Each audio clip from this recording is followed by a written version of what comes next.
Nama Brigade Golani muncul secara luas pada Rabu setelah diumumkan bahwa 8 perwira dan tentara brigade tersebut tewas dalam penyergapan di daerah Syujaya sebelah timur kota Gaza.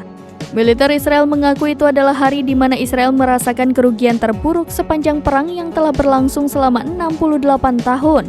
Brigade Golani didirikan pada tanggal 22 Februari 1948, bahkan sebelum berdirinya negara Israel, dan berpartisipasi dalam banyak pertempuran termasuk pertempuran di sekitar Danau Tiberias menurut situs web tentara Israel.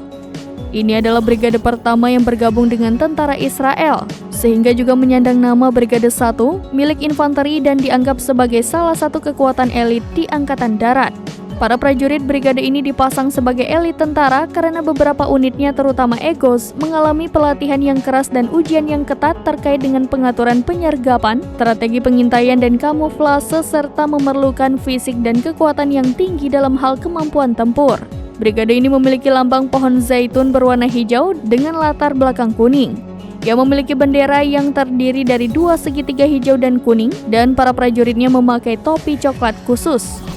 Pasukan Brigade Golani awalnya ditempatkan di lembah dan perbukitan di Galilea Bawah, sesuai dengan namanya, dan markas besarnya berada di kamp yang terletak di Akko dan Naharia.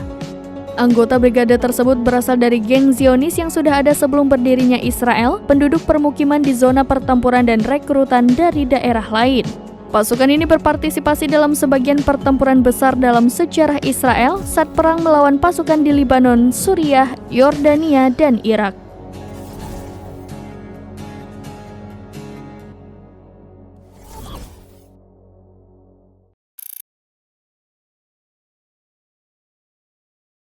Download Tribun X sekarang, menghadirkan lokal menjadi Indonesia.